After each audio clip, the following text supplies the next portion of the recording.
The best right back in the world was the best midfielder on the pitch. He was so impressive and set the standard for what was a real battling performance from Chelsea. Reece, if you see this, keep going, mate. You're doing amazing.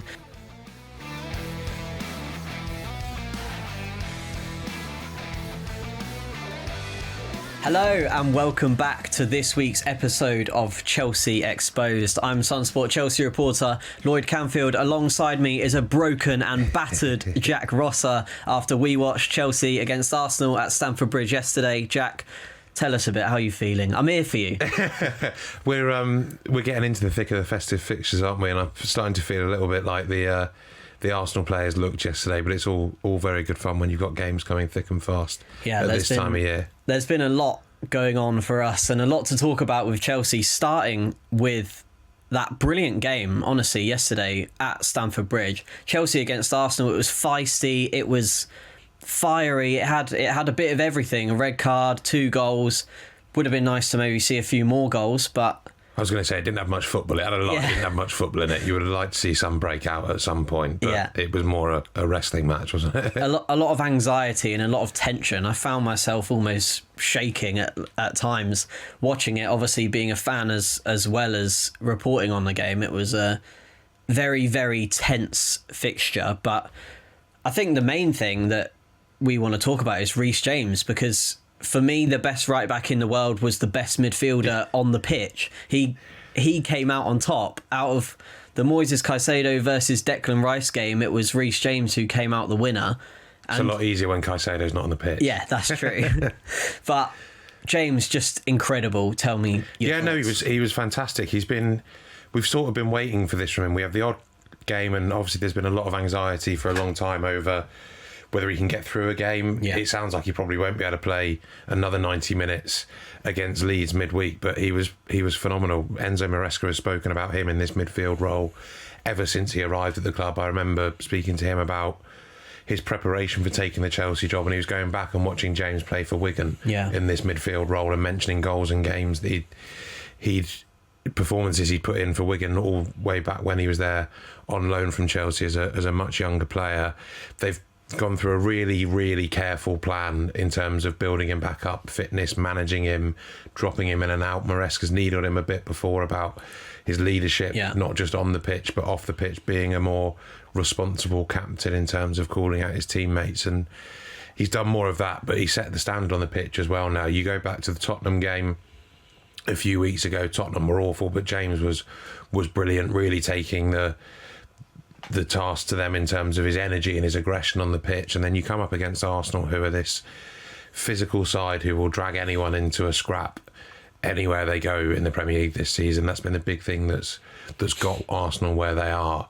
And I think that was the biggest concern for anyone looking at the game from a Chelsea perspective. It wasn't, do they have the quality to threaten Arsenal? It was, do they have the physicality and the aggression to deal with what Arsenal will look to bring? And yes, Chelsea had another 24 hours rest compared to Arsenal after the Barcelona and Bayern Munich games for both clubs midweek, but James brought every ounce of aggression, energy, diving into tackles. I think he got 3 Arsenal players booked as well with the way he was performing in the middle. Some fantastic progressive passing from him when he got the ball, got his head up and looked to find somebody on the other wing. Sent a few wonderful diagonal balls which way you're sat in the Chelsea press box. If somebody's playing a pass from there, you're right behind it, and they always look a touch better than maybe they actually are. But he was so impressive and set the standard for what was a real battling performance from Chelsea. I think even 11v11 going into that game, even the most optimistic of Chelsea fan would probably have taken a point against Arsenal the way they're playing. But the way it unfolded, they didn't seem to get better after Caicedo was sent off, but that's such a long time to play without a player as important as Moises Caicedo in that midfield role where you're up against Zubimendi, Declan Rice, Eze. Eze was bullied out of the game almost, really. He didn't really have much of a chance to do anything after what he did against Tottenham the week before.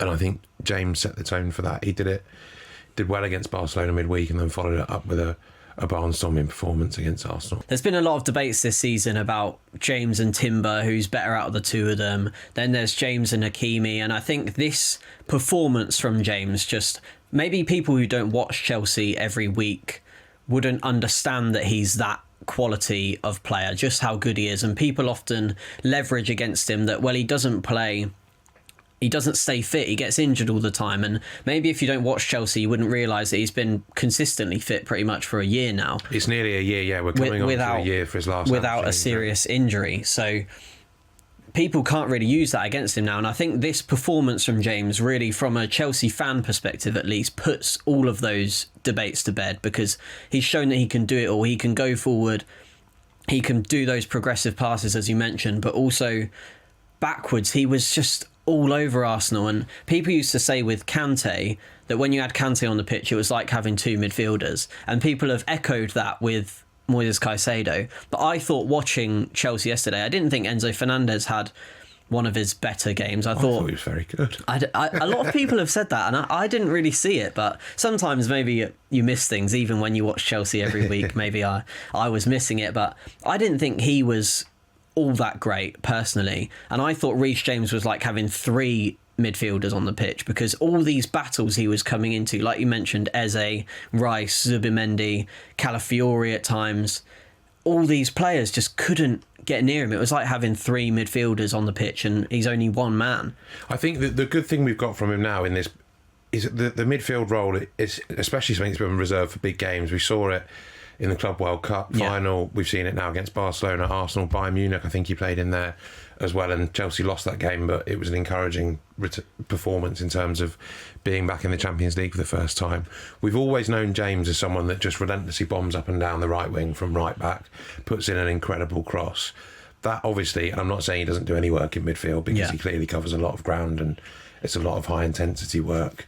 But I think you may be a bit more protected than you are from constantly having to go up and down that right flank from right back, which is a big part of the plan to protect him going forwards. Because while he can't do, 3 lots of 90 across multiple weeks at the moment, Maresca's plan will be for him to be doing that at the end of the season, when it becomes really important that, you don't want to be rotating as much. He's rotated really well so far. The club want him to be doing it.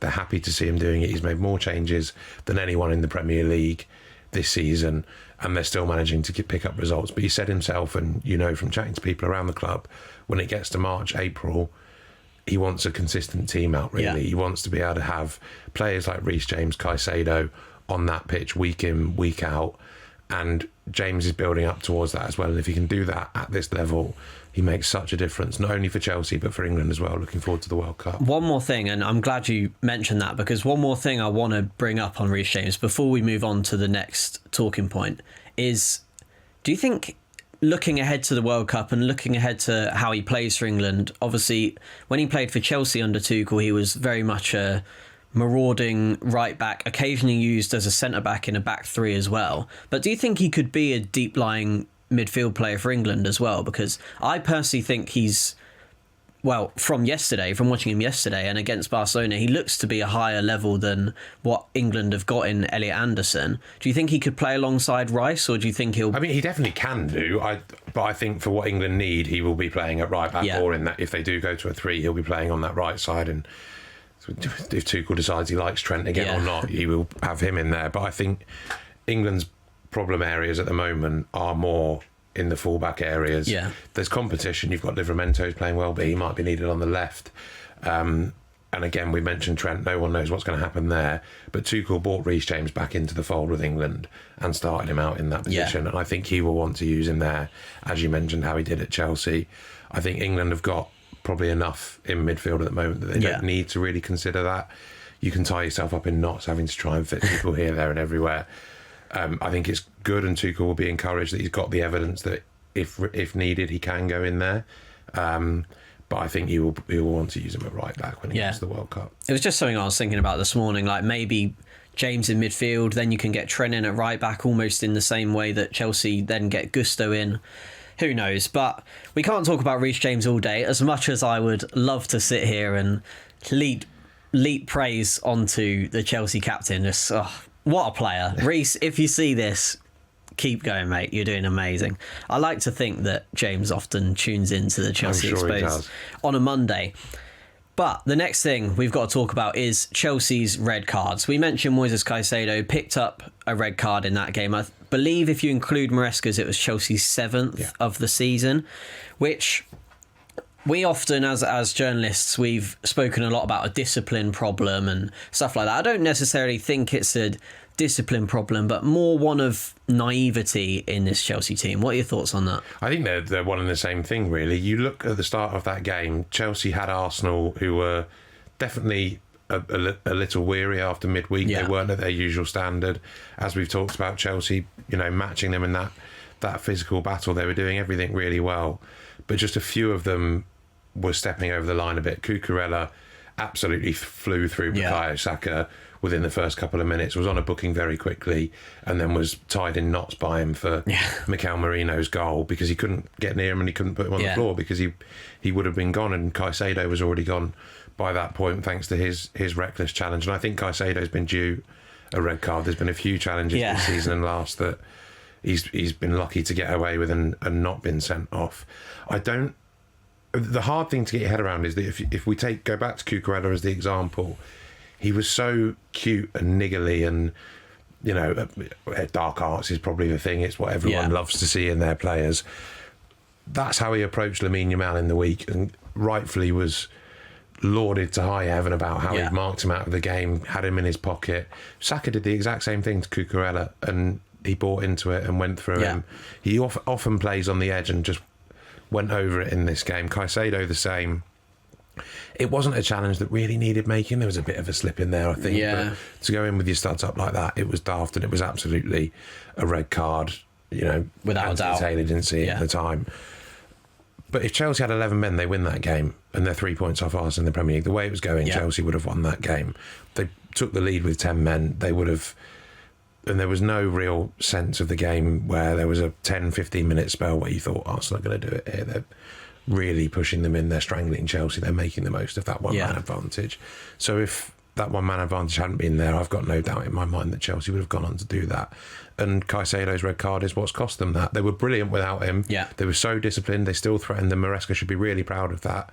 But he's still got this problem to solve. I don't think he helps too much at times. We sort of saw this with Arsenal a couple of years ago. They were getting red cards left, right and centre, and Arteta was crossing the line in terms of his very passion. Animated, isn't he, Maresca? He is. And Arteta was, and he's reined it in a touch. I know he still riles a few people and opposing managers, more often than not. But Maresca is incredibly emotional. We've seen him, obviously he had his red card for running down the touchline. We've seen him have to stop himself from doing that in quite a few games since, where he sort of sets off after a goal and then has to turn round and almost does it with a smile on his face and a bit of a laugh going back, having checked himself. But he's incredibly passionate, which they're big games.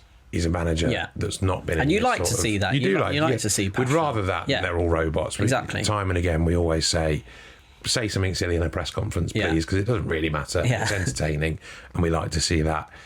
It's just how it then feeds onto a young team, most of them in this sort of situation where maybe they're in a title challenge, maybe they're not for the first time, going up against these big games, a big week. The emotion's going to be high, the passion's going to be there, but I think Maresca jumping about on the touchline does hurt his team at times. He's obviously not the one diving into these daft challenges. The full blame is there, and he's got to find a way to deal with that. But every team has these little wrinkles. They put in a fantastic performance, and it's one they should be proud of. But if you're going to compete at this high level throughout the season, these are the small margins that you need to iron out. And it's definitely something that still needs to be addressed. We thought they got over it. 5 games without a red card. Somebody must have had a haircut somewhere, if we're going to do this sort of thing. Wasn't me. But it needs to be ironed out, and it needs to be ironed out before, like we've said, we get to that run in February, March, April. Well, I think, like you said, you summed it up really well there. I think Chelsea, to give them credit, didn't look like they had 10 players on the pitch. You couldn't tell if you weren't counting the players, you wouldn't have thought they only had 10. Because they've had plenty of practice playing with 10. Yeah, exactly. But it's those, like you said, it's those games where if Chelsea picked up a win against Arsenal, the same against Man United, that early red card in that one, if they picked up 3 points there, they'd be a point behind Arsenal, and all of a sudden this title conversation becomes much more of that. It becomes much more of a conversation. So who knows, if they can iron it out, maybe there's still a chance that they'll go and really battle for this title if Arsenal drop points elsewhere. Who knows? It's going to be an entertaining next few weeks, because I think the next few games really for Chelsea, and as a Chelsea fan, you've almost dreaded Decembers in the past few years, because it seems to all be going well, it's all going fine, and then these kind of tough away games, similar to what they've got coming up in Leeds and Bournemouth, they're the type of games where Chelsea have historically almost like struggled, especially in the winter months where the games are, like we said, coming thick and fast. They can be really, really difficult. So, and they've now got to do them without Caicedo. Yeah, they've now got to do them without Caicedo. So Santos and possibly Dario Sugo, now that he's back, are going to have to step up big time, like they did away at Burnley. And Burnley was another one, to be fair, of those games where you went into it kind of thinking, this could be a banana skin, an early kickoff after an international break. This could be really tricky. And I think if Chelsea can come up big in these next two games against Leeds and Bournemouth, with Cole Palmer coming back as well, Leeds United, you're a fine team, but we've got a celebration to have. We've got a homecoming party to have on this away game on Wednesday. So best of luck to Leeds. I think Cole Palmer's going to come back. He's going to be fit and firing. He's going to be ready. And Santos and Asugo are going to have to step up in Caicedo's absence, aren't they? Yeah, but it's something that, you mentioned Palmer coming back.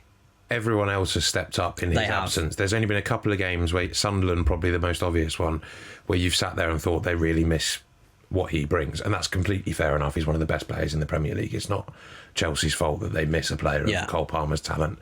But what everyone else has done, Enzo Fernandez, I know you hated him this weekend, but stepping forward into that number 10 role has done a really good job without Palmer there. Yeah. And I suppose the blessing in disguise that without Caicedo, Palmer coming back means that Enzo Fernandez is going to have to drop back into that 6-8 role where he would be alongside Caicedo, to allow Palmer to come back in as the number 10.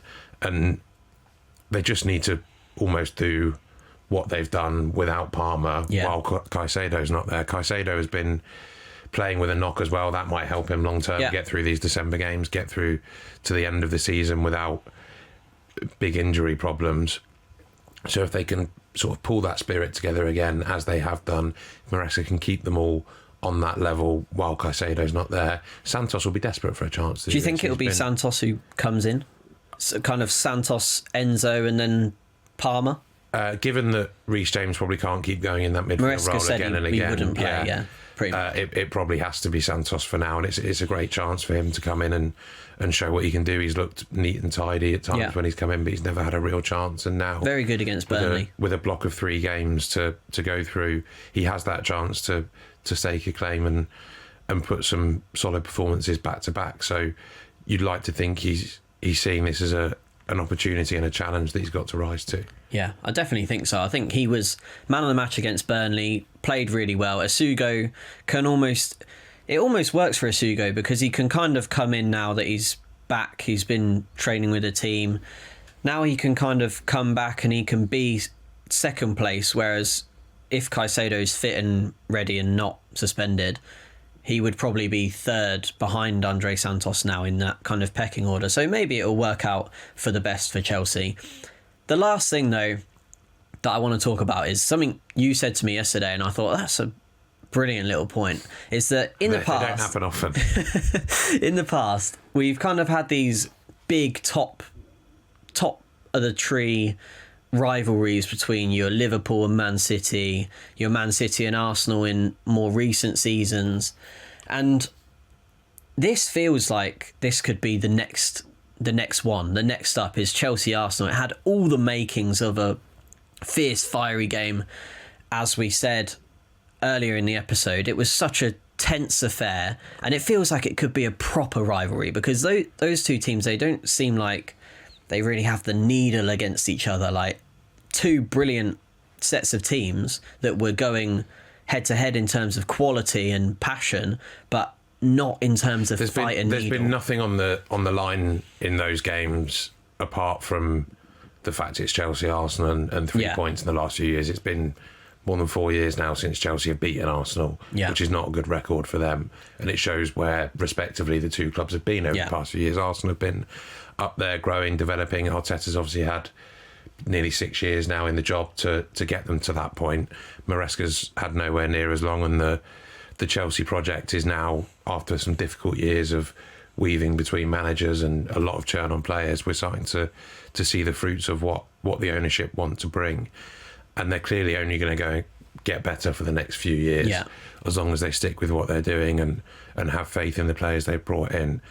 Arsenal aren't going to go away for a couple of years. They've got a deep squad, a young squad with a lot of quality, as long as they don't lose players. You know, if Real Madrid turn up and try and pick a couple away, or Barcelona or someone like that, as long as they can keep Rice, Saka, figures like that, Odegaard fit and happy and playing week in, week out, they're going to be there for a long time. Liverpool are obviously fallen away dramatically after winning the title last year. We never quite know the last 2 years what Man City are going to do. They could still race into it and, of course, and give Arsenal a run for their money this year, but it just felt like these games, when it used to be Wenger and Jose and proper head-to-head and butting heads and a lot of bad blood between them, it felt like that yesterday. It felt like two sets of fans from the off that knew this really meant something. And Arteta in March this year described Chelsea as one of the best not one of the best, as the best attacking team in the Premier League, and a few people fell off their chair laughing in terms of, what you on about, mate? They're in the Conference League, they're not there in terms of the title race, they're struggling to make the Champions League. Well, he was right. They are. Arne Slot said the same thing. Yeah, they are up there. They pose so many challenges. They were so dangerous with 10 men at the weekend as well. And if they can keep that up and have that maturity grow, cut out these red cards, then these two are going to be, if not the only two of three gunning for the title for the next few years, if things continue to progress as they are. And it'd be quite nice to have something like that in London. It's been so long we've palmed it off to the northwest. It'd be quite nice to have a proper title rivalry back in London again. And I think these two can deliver it. Yeah, I think it would be great to have that back. And it'll be great to have you back next week, because that's all we've got for this week's episode of Chelsea Exposed. I've been Lloyd Canfield, joined by Chelsea reporter Jack Rosser. It's been a pleasure to have you watching us. Don't forget to like and subscribe. We'll be back next week, next Monday, after Chelsea will have faced Leeds and Bournemouth, both away from home. I'll be doing a lot of driving to both of those games this week and checking out Enzo Maresca's press conference tomorrow. So thank you very much for watching. Don't forget to like and subscribe. Goodbye.